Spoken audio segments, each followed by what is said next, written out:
What a privilege, what an honor to have you on Richard Mwenja Exclusive, the only show that gives you 100% national supply of wisdom on matters, politics and governance. I'm Richard Mwenja. Welcome to the conversation. But first things first, allow me introduce, or at least bring to your screens, the gentleman who will help me bring the day's conversation home. That is none other than former Minister Ruto Arap Kirwa.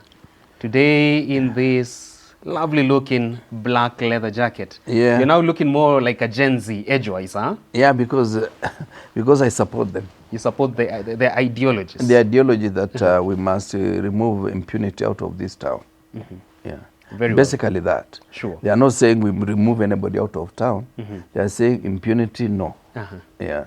Many are curious to understand, who do we have today on our Heroes Corner with Ruto Arap Kirwa? We'll have somebody, Mwana wa Yondi. Who is that? Joseph Martin Shikuku. Oh, the legendary Shikuku? Yes, the member of parliament for Butere for many years. Very interesting. Yes. I can't wait for that. Yeah. But let's begin with the conversation about what the future portends for the second in command, Rigathi Gachagua. You had earlier hinted to us that there is need for Rigathi to tactfully launch his political maneuvers henceforth. Yes. And I want to understand why. But maybe let's start from a general perspective. A while ago you mentioned that right now in Mount Kenya region, Gachagua is a force to reckon with. That anyone dismissing Gachagua is doing so at their own peril. Do you still hold that thought? I still hold the same position. And I think he got into that position because he was frustrated by the system. Usually Kenyans and human beings all over the world, they try to sympathize with the underdog. And he was created that he has an office who is supposed to be deputy president. But then he was not being given due respect. So that catapulted him to another level among many Kenyans who up to that time possibly did not have so much time for him. And in the region where he comes from, he became the ultimate authority when it comes to that issue. Whether people like it or not, Gachagua today is a serious political entity in Mount Kenya and in the rest of the country. His name is now better known than when he was first nominated as a running mate to the current president. Even despite his spectacular failure when it comes to agricultural reforms in Mount Kenya, he talked about dairy sector, coffee reforms, tea reforms. Now we are seeing his fight against illicit brew getting stumbling blocks on the way. Do you still maintain the thought that he is still a force to reckon with? He's still a force to reckon with because you see, Kenyans are sufficiently informed as to what kind of frustrations he's faced with. I heard him the other day complain that some of the reforms he wanted, especially in exterminating illicit brew, is facing a number of obstacles from the Ministry of Interior. Sabotage by the government? He's the second in command in? Yeah, you know, I've explained before, Richard, that presidency is an entity that you cannot quantify. It is not just the president and deputy president. There are some other factors that sort of influence the presidency to think in a certain direction. And therefore, if you want to define presidency, you can say it's the president with individuals he's comfortable with, who make decisions with him, and they allow him to make the pronouncement. That is the presidency. And I'm told, Mzee Jomo Kenyatta used to say, myself and two others can make a cabinet decision. That is important, an important office of the president. And therefore, presidency emanates from the president and those he's comfortable to work with. You've heard the immediate former Attorney General complaining that he offered advice, but nobody listened. That is something that somebody needs to know. It's not the office that talks. It's the occupant of that office that will define the dynamics around the presidency. Sure enough. So regarding Gachagua, maybe getting frustration, except the last 5 days, I've seen the president as some kind of rapprochement with him, almost appearing in every church service, and all the way to planting trees in Kaptagat, Nyahururu, Nakuru. He's been tagged along. And he also seems to be arriving in a chopper. which Chopper had been denied in the past. So there is something that is happening there. But I would want to recommend to him not to sit on his laurels. He should realize that at times, calm comes before a storm. Calm comes before a storm. A storm. And he should be careful. When it looks so comfortable, there may be some mischief around the corner. But I can also argue that the storm provides. Why would you then advise him to be aware that calm comes before the storm? Also, the storm can provide a way through for him. But you never know the direction of the storm. It may be in your direction, and you'll be swept out of the waterway. Yeah, and it is not a guarantee that you will walk out of the storm. No, it's not a guarantee. You only hope that the storm will provide. The storm will provide, and you must also be away from the center of the storm, the eye of the storm. Sure enough. Yep. I'm curious to understand. You've talked about his initial stately parks being reinstated, access to military choppers. Yeah. He's being tagged along by the president in every executive function the president is attending. Yeah. What could be the motivating factor behind this U-turn from the president? It must be the rest of the country is becoming very hard to manage, and therefore he wants to reduce the number of opponents against him. And one opponent that had been identified by those close to him, and perhaps with tacit approval from the president himself, was Rigathi Gachagua. So this time, President Ruto would want to limit the number of people talking against him or not comfortable with him. That's why Rigathi Gachagua now is a comrade. Somebody like Raila is being courted, and many other individuals within the opposition circles. Well, some of them really are non-entities, like me and a few other guys. We really don't mean much to the path the president is pursuing. But I know this time, if everybody was to talk nice of him, he wants that one word, that President Ruto knows what he's doing. Because the country has lost trust in whatever he says. The country no longer has the same confidence they had in him in the run-up to 2022 general election. From the lenses of many, they believe Nyeri Governor Mutahi Kahiga is working at the behest of DP Rigathi Gachagua. He's a strong defender of the deputy president, and this is why we've seen Mutahi Kahiga imploring the president to maintain the 8 cabinet slots that were there for Mount Kenya in his upcoming cabinet appointments. Do you think there could be an ounce of truth that even behind that clarion call from Mutahi Kahiga, he is only working at the behest of Rigathi Gachagua? I think the governor of Nyeri is reacting the right way. You know, when you go, and this one is something I can remind even the president, because he may be younger than me by 10 years, and some of the stories that we have as a community, he may not have had the benefit of sharing with older people. You know, our communities used to steal livestock. Nowadays it's limited to a few places. And we were not using the word stealing. We were saying appropriating. So you go to a community that is not one of your own, you bring livestock. You are a polished thief from your end. I know you cannot be seen to be a thief. A thief is somebody who steals clothes, shoes, and some little funny things. But somebody who goes for livestock is appropriating the livestock from one community to the home. And when they come, you cut the earlobes to design the family totem. For ours is a bee. And we cut 3 times, and we remove 3 lobes, three slots to show this is the bee. And that's how you identify our livestock. In the old tradition, nowadays we have numbers. Now, the cardinal principle that I want to bring is that somebody you go together, he may be killed in the struggle. But when you come with livestock, you are supposed to share with the family of the late. You are not supposed to hide. But some people used to hide, and even others, as you go to get livestock, they come on the way, realize that Ryan is going to get these 20 cows, he spears him. And I'm told that happened. He spears him, and then he will say he was killed before even we went to where the livestock was. He came and told the family of those people. So, because he was now adept in knowing the direction to where the livestock were gotten, he went now with a larger group of young men.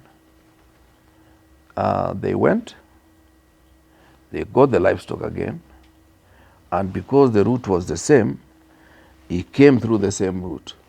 By about 3 o'clock, he stepped on something that pierced through his leg. And as time progressed, the tetanus started consuming him. Towards the end, he said, I'm the one who killed Ryan. And that was the bone of Ryan's remains that pierced him. What is the moral of this story? When you go through a struggle with a friend, don't betray him. The president, and I'm saying it for the 10th time, the president needs to retain his deputy president, give him the respect he deserves, and they can part ways in 2027. This is how democracy plays. If you are uncomfortable with him, part ways 2027. But any altercations between the two is a waste of our resources, because there is nothing we can do to remove Gachagua. There is nothing he can do to remove Gachagua. Any form of impeachment will be polarizing this country, because some people have been entertaining, with the support from ODM members of parliament, we can impeach Gachagua, and that impeachment will create room for somebody else to become deputy president, and because it's a three-legged stool, and somebody else to become prime cabinet secretary, and forget about the mountain, because the mountain seems to be shaking or shifting. So there is much to be decided from President Ruto when it comes to plain fidelity to his promises and words. Up to now, I doubt every move that he's making is going to assist us bring genuine unity to Kenya. You cannot pretend that you can do away with about 26% of the population of Kenya, with perhaps 50% of the African economy lies in that particular territory. So we must respect each other. How you got your wealth, how I got my wealth, if I have any, must be respected. And we must also respect that somebody with a bit of money is dangerous to the nation of Kenya should he choose to go the other way around. Yeah. A while back, before the onset of the Gen Z protest, Gachagua was a man under siege. He was being fought by Kimani Ichung'wah, a number of president allies within Kenya Kwanza government. At some point, he actually accused Interior Ministry, led by then CS Kithure Kindiki, of sabotaging his fight against illicit brew. Now Kindiki is not in the picture. Rigathi Gachagua is now enjoying some of the stately parks that had been sidelined from his view. Would you say Rigathi Gachagua is now having the last laugh? Well, for now, but he should be careful. Yeah. You know, for us livestock farmers, if you want to sell livestock about December, you fatten them now. And you are fattening not because you want to see the big body. You are fattening for slaughter. You can't fatten on the market day? No, you fatten about 6 months before. So possibly somebody is fattening Gachagua for slaughter. That's my worry. It could be the case. Political slaughter, not physical slaughter. Yeah, anything is possible in Kenya. At times when somebody is smiling to you, you must check his hands. Possibly he has a penknife. Not even praying facing Mount Kenya can reverse that if he's not careful? It depends. The prayers may prevail, and I wish they did. But you never know. Somebody may be planning mischief against him. Did you think? I think his goose is cooked. It is only a matter of time. And the chef serves the meal? Yeah. A chef is already as dressed in white. So his hands are clean, the cutlery are set? It's completely set. And the plate has been warmed in readiness for serving. There is ready wine to wash down the meal? The wine is just close by. Really? And even the glasses have already been cleaned and placed in order. There are glasses for water, for wine. You now have to extend grace and politeness to your friend Rigathi Gachagua. You're spelling doom for him. He's watching the show, most probably. And you quake in his heart. No, you know what I want to advise him? He knows me sufficiently and I know him sufficiently. I may not have supported him at the beginning of time as a running mate to President Ruto. But I sympathize with him now. Because you cannot just use somebody. You know, we say a friend, in the language that I know, my mother tongue, that a friend is just not a friend. At times when you have certain friends, fortunes come to you. And their friends, we say they have diagnosis. When you go to some place, if you are going to get a lady, you don't succeed because they have some diagnosis. So my worry is that Gachagua was a good friend for President William Ruto. Whether he brought votes or not, by his association with him, allowed him to be the president. So treating him less than a friend is a sign of deceit and betrayal. Yeah. Would you then say any attempts to fight Gachagua right now would be creating Gachagua into a mammoth and a force to reckon with? Already is a monster. Politically is a monster. It's only how we will play the politics in the intervening period. He's already a monster. If he was to support anybody today and relegate himself to the position of deputy president, he will be a kingmaker. That 2032, he will be a serious factor as a presidential candidate. You are saying Rigathi is already a mammoth, a force to reckon with. Yes. So should we have the endorsement of the Kenyatta's family, whom you've said times without number, they are forced to reckon with when it comes to Mount Kenya politics, Yes. that would be the icing on the cake? Well, if I was really to give advice, and who am I to give advice when I cannot advise myself to win elections? Who am I? But if I was to give advice, I would actually suggest Rigathi supports somebody else, retains the same position as running mate, and in 2032, he tells that person, I'm supporting you now, but I'm in the ballot 2032. That person will win elections 9 o'clock. By 9:30, results will have streamed in. Even with the deployment of Ndindi Nyoro, Kimani Ichung'wah at that time to counter him, that would still not be mountain high enough? They will be struggling to retain their seats. Yeah, they will be struggling to retain their seats. The mountain has moved. That's why William is looking for support from other quarters. The mountain has moved. Just take this route through Muranga, Kirinyaga, back to Nyeri, Nyahururu, Laikipia, Nyahururu, Nakuru, go to Kitale. Not even the proud alumni of Alliance can help reverse the situation for Ruto? He will be struggling for his own life. Here in Kikuyu constituency? Yes. Tell me how many public meetings has he been attending? And look at the chairs and the people around. It's like when I saw the MP for Mogotio, Kiborek, yeah. Yeah, talking to almost 3/4 of the empty seats and telling them how Kalenjins should not be jealous about the president being a Kalenjin, that the rest of us are jealous. We are not jealous, because even if Ruto was not there, I cannot occupy that position of president. But we cannot stop telling Ruto, impunity is not wanted in this town. I'm telling you that is my standard way of looking at it. No, and I don't need anybody to endorse me for anything or anywhere. I'm not looking for some kind of appreciation.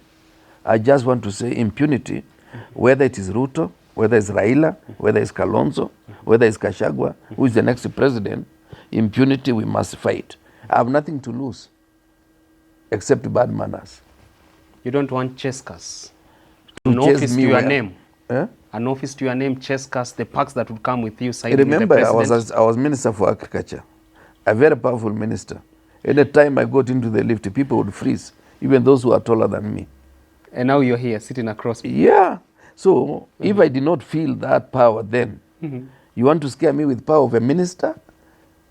You're not desperate for one? Well, I've said, let's cross the bridge when we get there. When we get there. Yeah, because they might announce tomorrow, then unasikia nimesima simu. Na kutafuta sikupati. Unipati. Labda niko State House. Natuandalia bash kidogo. Like this, like that. Tuongoje tuone. But I'm happy Kenyans actually think I'm worth the position. Sure. I'm happy about that. You know, that is enough. They are happy because they feel that they will have 0 cases of fake fertilizer because it was never there during my time. Regime. Yeah.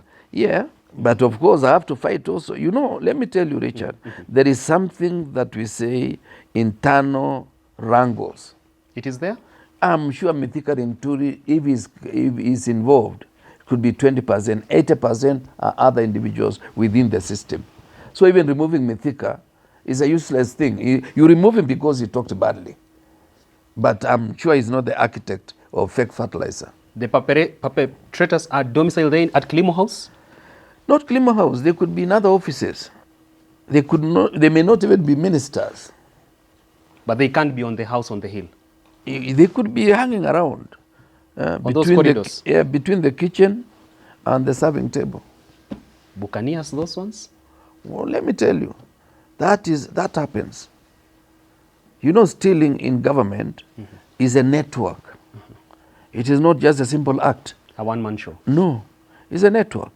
And that network, they can scheme for 6 months. If they want to steal fertilizer for next year, the process has now started. They already have the blueprint? Yeah, they know. Where are we sourcing? Haven't you heard there is fertilizer that came from Russia the other day and has disappeared into the high seas? The high seas, yeah. Possibly they are in Mauritius. They are now backing it with sand. Then the ship again resails from Mauritius. When will we learn as a nation? When? When we remove bad manners from in our midst. Na Gen Z wanasema ndio dawa Ndio ya wanasema washenzi. hivyo, yeah. They have to do that. We have to do one clean. And if it means even sacrificing some of us, so be it. Watu wende Shimulatewa Committee Prison. Yeah, mtu aende huko. Time now for our brand new segment whereby we offer our debt of gratitude to personalities who've made tremendous impact in this country and continent. That is Heroes Corner with Kipruto Arab Kirwa. Take it away, sir.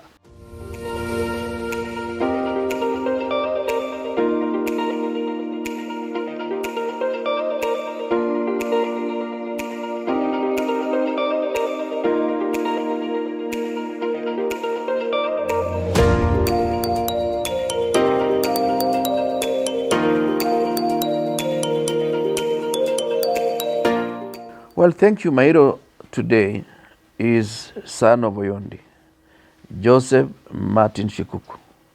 They used to refer to him as JM Shikuku. And remember, he was in the JM committee, and they did a lot of work to uncover the situation that happened against JM Kariuki. Initially, we were told JM was in Zambia for a business trip. Later on, the then Vice President, President Daniel Arap Moi, announced, unfortunately, that JM had been killed. And it happened after some of the friends of his, including the late Charles Rupia, went to the mortuary, city mortuary. They found the body of JM, and it's one of his wives who identified, because he knew there was a mark somewhere and the hairstyle. He realized that this is my husband. That was her husband. Of course, they had disfigured him. Some of the teeth had been removed, and he had been recorded as a middle-aged, well-fed African man. Shikuku was known, not apart from that particular committee, was known also as a stickler to the standing orders of the House. He had committed to memory all the standing orders at that particular time, and he was a very cautious leader who never allowed anybody to go astray in terms of standing orders of the House. Shikuku was also known to be a very keen debater who could take about 3 hours or even 3 days debating the same motion without repeating himself. Because at that time, if you repeat yourself, the speaker has the leeway to discontinue you from making the same contributions on the floor of the House. Shikuku was a very strict Kenyan. When he was appointed to the office of the president as assistant minister by President Daniel Arap Moi, he became so keen to making sure that the public service operates, to the extent that it was a bit of discomfort to the president and was sooner or later removed. Having been born in the early 30s, Shikuku remained a vibrant player, a very integral member of Second Liberation. He joined the late Kenneth Matiba as a running mate, and he was able to deliver part of Western Kenya, all the way from Busia to Kakamega. And Ford Ashley, at that time, became second to President Moi in 1992. Shikuku went ahead to win his seat. And remember, Shikuku had been taken through detention by the Kenyatta regime with the late Jean Maria Serone, somebody I consider also a very serious hero. But on ascending to power, President Moi released him and also released Serone. Shikuku was able to make back to parliament, but Serone was bundled out of politics. And the two remained friends to the end. Serone unfortunately died much earlier, in 1980. Shikuku died in 2012 here in Nairobi. That is the man I consider an hero, a serious Kenyan, somebody who made a huge contribution to the liberation of this country, both at independence and also the second liberation. Martin Joseph Shikuku. There you have it, the man, the legend, the myth, Martin Shikuku. God rest your soul in eternal peace. And I'm curious to understand, do you feel that your governor, George Natembeya, is working so hard to fill the shoes of Martin Shikuku when it comes to liberating the Luhya nation and heralding new fortunes for people of Western Kenya? Well, I would have preferred that he thinks about Kenya instead of thinking about community, because the opportunity nowadays is huge. You should think about Western Kenya, start with Trans Nzoia, Western Kenya, and the entire nation of Kenya. That is the kind of aspiration. Somebody as young as he is can go places, but he should not limit himself to being a Luhya celebrity. He should think of Kenya. So squaring it out with Moses Wetangula is not a worthy battle for Natembeya, should not be a worthy battle for him. He should not even fight Wetangula. Wetangula is my age mate or slightly older than me. Or Susan Nakumicha. Susan Nakumicha will not be anything in contest against Natembeya. Natembeya is poised to win the next election, whether it's in DAP or in any other arrangement. He's a very strong candidate. And therefore, there are battles that we ignore. But don't fight every battle. But he has much to learn from Martin Shikuku. There is so much that he can learn from Martin Shikuku, being strict with the rules, and also accepting that this country is greater than one community. But only if he has the will, right? Well, I hope he does, because he has served with this country at a higher level. Yeah.